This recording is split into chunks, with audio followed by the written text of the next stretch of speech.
नमस्कार, India news पर आप देख रहे हैं खास बुलेटिन मैट्री न्यूज। आपके साथ मैं अभिषेक पांडे और बुलेटिन में रुक करेंगे पहले गुरुग्राम की खबरों का, जहां पर केंद्रीय मंत्री राव इंद्रजीत सिंह ने गुरुग्राम में जीएमडीए कार्यालय में अधिकारियों के साथ बैठक ली है। इस बैठक में राव इंद्रजीत सिंह ने अधिकारियों से कई अहम मुद्दों पर चर्चा की है। बैठक में नजफगढ़ झील और सरकारी अस्पतालों को लेकर बातचीत की गई है। केंद्रीय राज्य मंत्री गुरुग्राम में होते भूजल दोहन पर उन्होंने चिंता जताई। बता दें कि गुरुग्राम में भूजल दोहन नहीं रुका तो जोशीमठ जैसे हालात हो सकते हैं और प्रदेश के 22 जिलों में से 19 जिले डार्क जोन में शामिल हैं, जिनमें गुरुग्राम पहले पायदान पर मौजूद है। गुड़गांव के अंदर डेवलपमेंट तो बहुत हो रही है, लोग नए नए आकर के बस भी रहे हैं, गुड़गांव की आमदन बढ़ रही है, लेकिन कुल मिलाकर के जो गुड़गांव का सब सॉइल वाटर है वो बहुत ज़्यादा एक्सट्रैक्ट हो रहा है।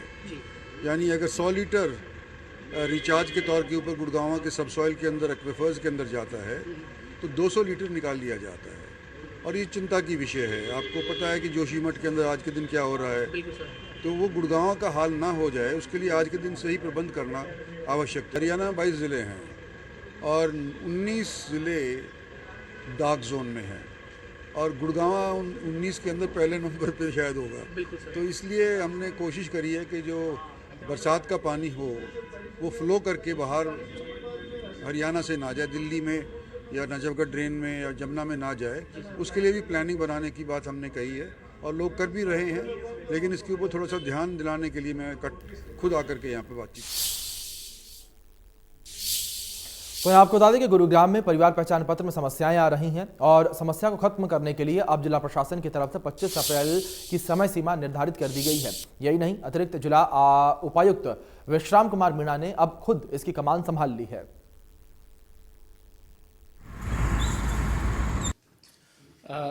परिवार पहचान पत्र आज सरकार की सभी जो जितनी महत्वपूर्ण योजनाएं हैं उनसे जुड़ा हुआ है और नवंबर में माननीय मुख्यमंत्री जी ने चिरायु कार्ड का शुभारंभ किया था, जो कि पीपीपी के बेस पे था। जिस भी परिवार की आय 1,80,000 से कम है उनका चिरायु कार्ड बने। उसी तरह से 25 दिसंबर 2022 को गुड गवर्नेंस डे पे ये लॉन्च किया गया है कि जितने भी परिवार हैं जिनकी 1,80,000 से कम आय है उनको राशन परिवार पहचान पत्र के माध्यम से ही दिया जा रहा है। हमारे पास पिछले 15 दिन में लगभग 1500 लोग ऑफिस में आए हैं और लगभग 2000 के करीब कंप्लेंट्स ऑनलाइन दर्ज हुई हैं या उन्होंने फिजिकली अपने लेटर फॉर्म में हमें जमा करी हैं, जिनको उनको शिकायत है कि भी मेरा राशन कार्ड कट गया है और मेरे इस वजह से हुआ है। तो हम उनको यहाँ पे हमने एक्स्ट्रा टीम लगभग 20 ऑपरेटर की टीम हमने अलग अलग जगह पे बिठा रखी है। हमारे जोनल मैनेजर्स हैं पीपीपी में और एक डिस्ट्रिक्ट मैनेजर है, वो इसको मॉनिटर कर रहे हो। डेली हम ग्रीवेंसेस को, जो सिटीजन ग्रीवेंस दर्ज करता है उसको हम कॉल बैक करके बताते हैं कि आपका इस वजह से हटा है। जो एक्सक्लूजन के रीज़न है वो एक्सक्लूजन के रीज़न अभी जो नागरिक है, नागरिक को मैसेज आया कि आपका एक्सक्लूजन है, उसके जो कारण है वो ये है कि कोई भी परिवार जिसका वार्षिक इलेक्ट्रिसिटी बिल 9,000 रुपये से ज़्यादा है वो एक्सक्लूजन के क्राइटेरिया में है। मानेसर नगर निगम के भांगरोला गांव के मुख्य रास्ते पर जलभराव की समस्या पिछले 2 साल से ज्यों की त्यों बनी हुई है। मानेसर नगर निगम के गठन को 2 साल से ज्यादा का समय बीत चुका है। लगभग 1 साल पहले मानेसर नगर निगम की तरफ से भांगरोला गांव की मुख्य सड़क को खोदकर सीवर लाइन दबाने का काम किया गया था, लेकिन 1 साल से ज्यादा समय बीतने के बाद भी अभी तक गांव की सड़क जो है वो नहीं बन पाई है।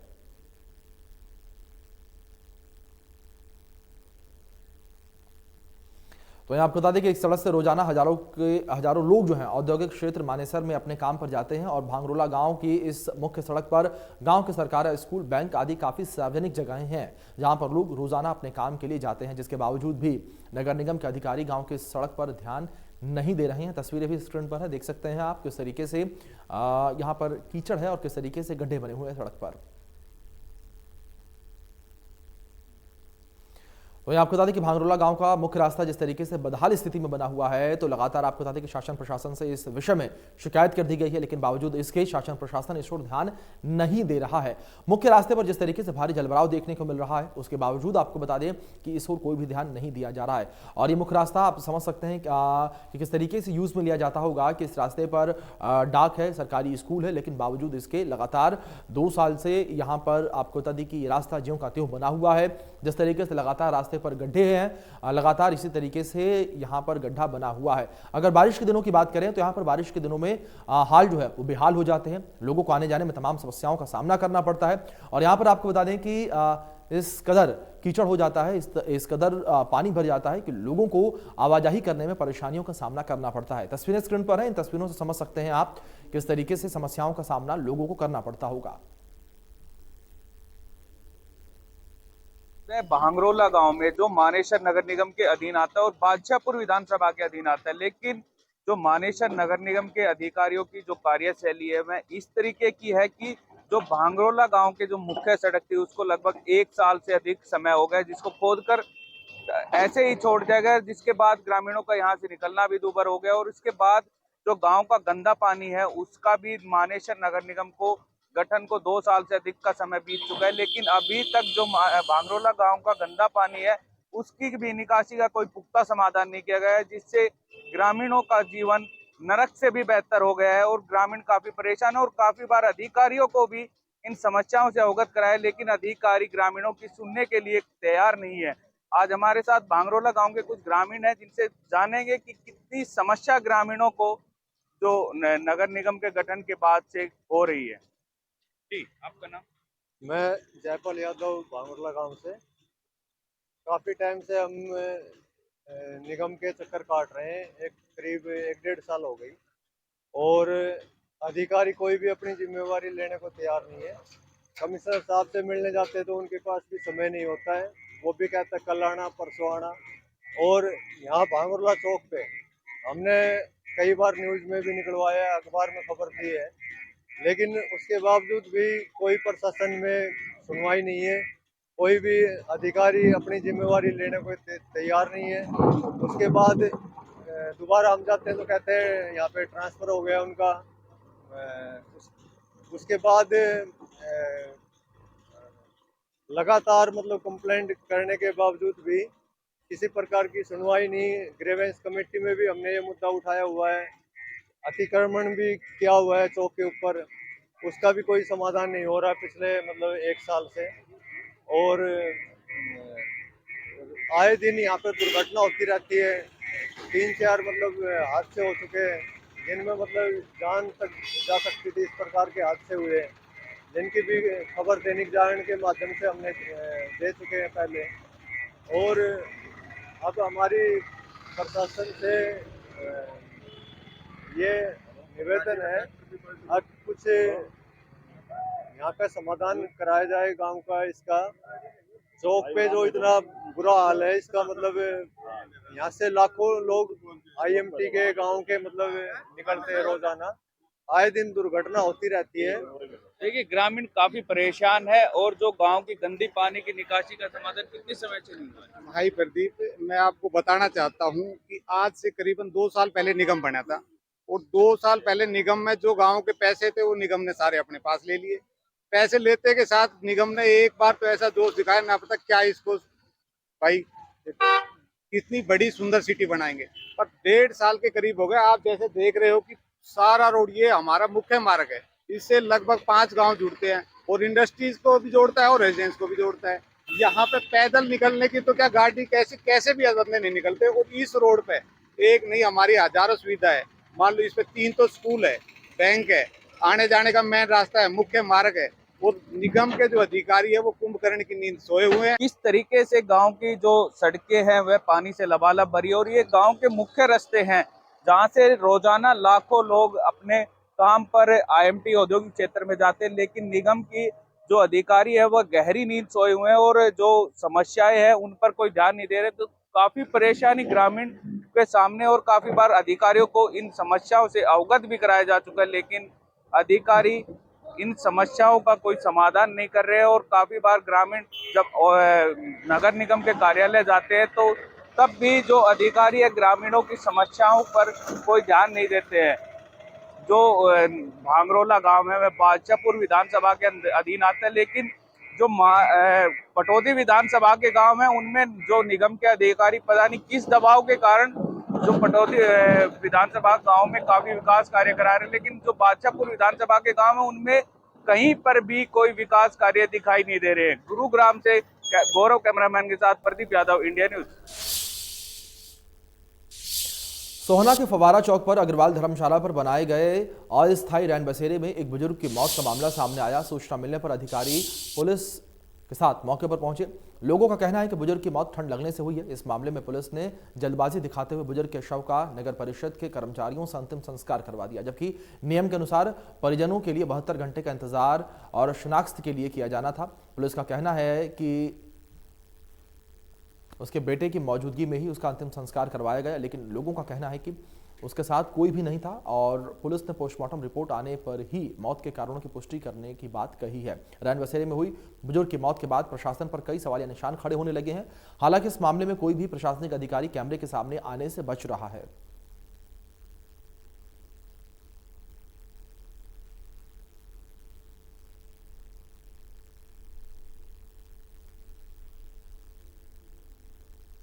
ये 8 बजे के करीब हमें जब उसको लेटिंग करने आया था ना ऊपर छत पे, तो 8 बजे मैंने देखा तो सुबह सही सलामत था जी।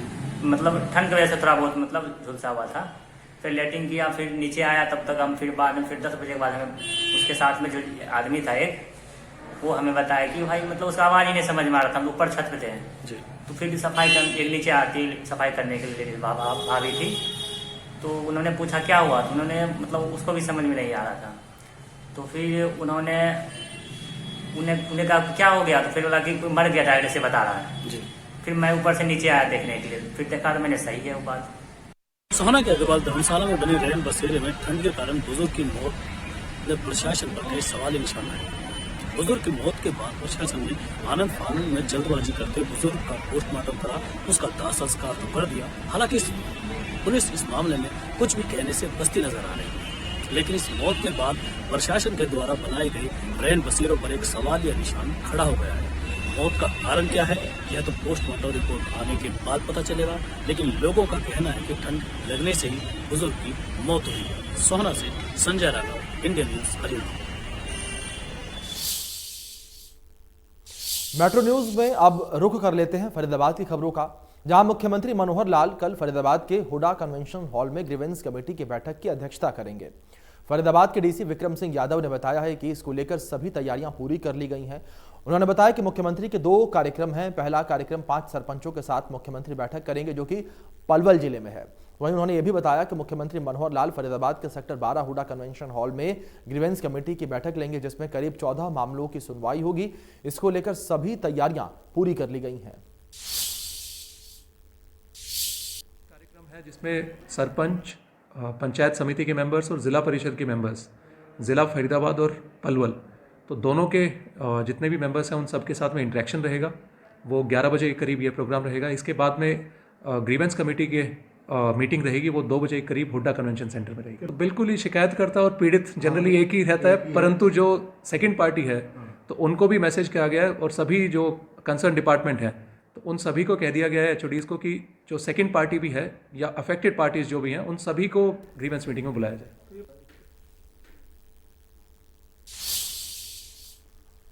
महिला आयोग के चेयरपर्सन रेणु भाटिया ने देश प्रदेश में हो रही घटनाओं के मामलों को साझा करते हुए मानव तस्करी के बारे में लोगों को जानकारी दी है। रेणु भाटिया ने कहा कि मानव तस्करी कानूनन संगीन अपराध है। इस प्रकार के अपराध को रोकने के लिए हम सभी को जागरूक होने की जरूरत है। मानव तस्करी से पीड़ित व्यक्ति से देह व्यापार, घरेलू काम और गुलामी जैसे काम कराना इच्छा के विरुद्ध करवाए जाते हैं। मानव तस्करी में नौकरी का लालच या फिर कुछ और लालच देकर बच्चों को, युवाओं को गलत कामों में धकेल दिया जाता है। आपराधिक प्रवृत्ति के लोग बच्चों से भीख मंगवाना, चोरी करवाना या फिर उनके शारीरिक अंगों को निकालकर बेच देना ऐसे घृणित कार्य करते हैं। यदि इस समस्या को जड़ से खत्म करना है तो पूरे समाज को जागरूक होना होगा। रेणु भाटिया ने कहा है कि सभी थानों में महिला अधिकारियों की नियुक्ति की गई है। अगर किसी बच्ची या फिर महिला के साथ किसी भी प्रकार से शोषण या फिर उत्पीड़न किया जाता है तो पीड़िता अपनी शिकायत महिला थाने में दर्ज करवा सकती है। यदि महिला थाने में छात्रा की शिकायत पर कार्यवाही नहीं की जाती है तो महिला आयोग उस पर संज्ञान लेगा और कार्यवाही अमल में लाई जाएगी। हमारा ये कार्यक्रम पूरे हरियाणा में चल रहा है ह्यूमन ट्रैफिकिंग के ऊपर, जिसमें हम हर ज़िले में 3 या 4 कार्यक्रम कर रहे हैं, अलग अलग झुग्गी एरिया में, लेबर क्लस्टर में या कंस्ट्रक्शन साइट्स पे, जिनमें हम बच्चों को और उनके माता पिता को अवेयर करते हैं कि ह्यूमन ट्रैफिकिंग कैसे हो रहा है, आज उसकी क्या स्थिति है और कैसे हम उससे बच सकते हैं। तो ये सारा बताने के लिए हम पूरे हरियाणा में ट्रैवल कर रहे हैं। लगभग 17 ज़िले हमने कर लिए पूरे हरियाणा में। 4-5 ज़िले में रहते हैं, वो शायद जनवरी फरवरी में हम पूरे कर लेंगे। और मुख्य बात यह है कि हम बच्चों को और उनकी माता पिता को ये बताना चाहते हैं बेसिकली कि जब वो काम पे जाते हैं तब उनके पीछे से बच्चों के साथ किस तरह की अनहोनी हो सकती है और वो किस तरह से सतर्क रहें, खास तौर से अपने क्लोज रिलेटिव्स से, गांव से आए हुए लोगों से या फिर आसपास के लोगों से। कई बार हम साफ मन से अपने अड़ोसी पड़ोसी को बोल जाते हैं मैं ज़रा जा रहा हूँ या जा रही हूँ, मेरा बेटी घर पे है, थोड़ा ध्यान करना, और फिर हमारे पास केसेस आते हैं कि उसी पड़ोसी ने बेटी के साथ दुष्कर्म कर लिया। परिवार पहचान पत्र की खामियों को दूर करने के लिए सरकार और प्रशासन की ओर से लगातार प्रयास जारी हैं।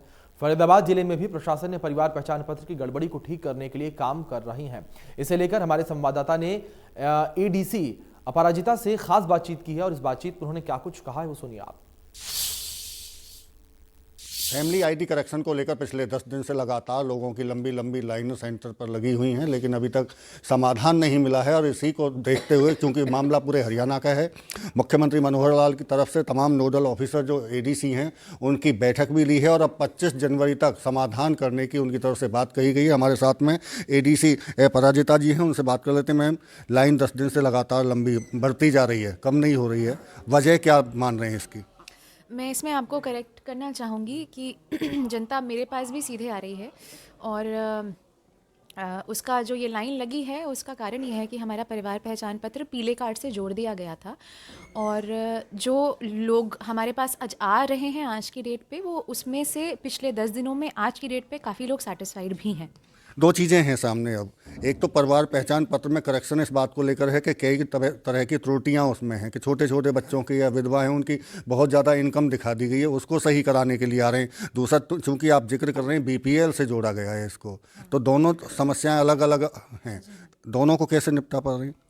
अभी तो जो हमारे पास जनता आ रही है उसमें से काफ़ी ज़्यादा लोग पीले कार्ड की वजह से आ रहे हैं जिनको अपात्र घोषित कर दिया गया है। तो ऐसे केसेस जो हमारे पास आए, जो मेरे पास 400 के करीब केसेस ऐसे आए जिनका मैंने अपने एंड से फील्ड वेरिफिकेशन करवाया और मैंने ये उसमें पाया कि उसमें बहुत सारे ऐसे लोग हैं जो पर पीले कार्ड के पात्र नहीं थे। उनके घरों में 7 कमरे का उनका घर है, घरों में 2-2 बिजली के मीटर्स हैं, सर्वेलेंस सिस्टम लगा हुआ है, बाहर गाड़ी खड़ी है। तो ऐसे केसेस भी हमें मिले इन एप्लीकेशंस में और ऐसे केसेस भी हमें मिले जो पात्र लगे बेशक, जो मैंने आगे उनका डेटा कोलेट करके, उनकी सैलरी स्लिप्स निकाल के, उनके एम्प्लॉयर से बात करके, उनका सारा डेटा कोलेट करके मैंने उस पर कार्यवाही के लिए आगे भेज दिया है। निश्चित तौर से आप काम कर रहे हैं, चूँकि 400 का एक आंकड़ा दे रहे हैं कि जो वेरीफाई आपने किए हैं, लेकिन जो एक आंकड़ा संख्या सामने आ रही है वो करीब 30,000 बताई जा रही है। तो क्या वहाँ तक 30,000 तक क्या प्रशासन पहुँच पाएगा या आपकी टीम पहुँच पाएगी जो वेरीफाई कर सके उसको? जहाँ तक इस आंकड़े की बात है उस पर मैं कमेंट नहीं करना चाहूँगी इसकी ऑथेंटिसिटी पे, क्योंकि ये आंकड़ा AEPDS पोर्टल का है और I can not comment on इस ऑथेंटिसिटी।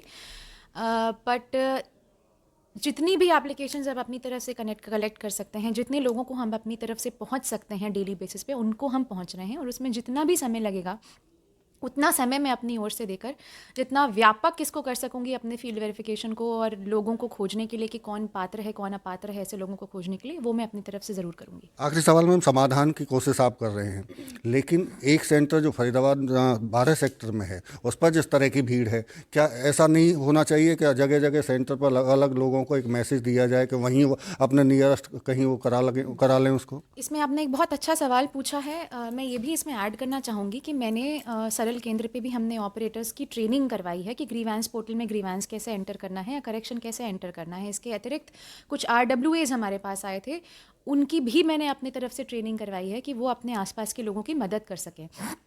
हमारे पास कुछ ऐसे पॉलिटिकल जो फिगर्स थे, मान लीजिए एक्स पार्षद, जो वो भी चाहते हैं इसमें इन्वॉल्व होना, तो मैं अपने पब्लिक रिप्रेजेंटेटिव्स के भी मैंने इसमें ट्रेनिंग करवाने की पुरजोर प्रयत्न इसमें मैंने किया है। उसके अतिरिक्त जो लोग अपने द्वारा भी ग्रीवेंस पोर्टल पे ग्रीवेंस रेज कर सकते हैं और यदि उनको इसमें दिक्कत हो तो अपने नियरेस्ट अटल सेवा केंद्र पे जाएं, CAC सेंटर पे जाएं और अपना ग्रीवेंस रेज करवाएं। तो क्या लंबी प्रक्रिया चलने वाली है, क्योंकि अभी लाइन तो है, या ये कब तक का कोई टाइम है कि टाइम बाउंड में जब तक ये समस्याओं का समाधान हो जाएगा इन लोगों का? लंबी प्रक्रिया तो मैं नहीं कह सकती, पर मजबूत प्रक्रिया चलने वाली है, ऑथेंटिक प्रक्रिया चलने वाली है और अपनी ओर से जितना भी वेरिफिकेशन हो सकेगा मैं अपनी ओर से बेशक करूंगी। बिल्कुल, ये थे हमारे साथ में ADC अपराजिता जी, जिनका साफ तौर से कहना है कि लगातार कोशिश प्रशासन की तरफ से की जा रही है कि BPL कार्ड का वेरिफिकेशन हो और इसके साथ साथ में परिवार पहचान पत्र में जो करेक्शन है उनको भी सही कराया जाए। लेकिन सबसे बड़ी बात यह है कि एक सेंटर की बजाय जो अटल सेवा केंद्र हैं और बाकी अन्य जगह भी आप अपने नज़दीकी सेंटर पर जाकर इस काम को करा सकते हैं। फरीदाबाद से देवेंद्र कौशिक, इंडिया न्यूज़। चलिए, इन तमाम खबरों के साथ मेट्रो न्यूज़ के खास बुलेटिन में इतना ही। तमाम अपडेट्स के लिए आप बने रहें इंडिया न्यूज़ के साथ। धन्यवाद।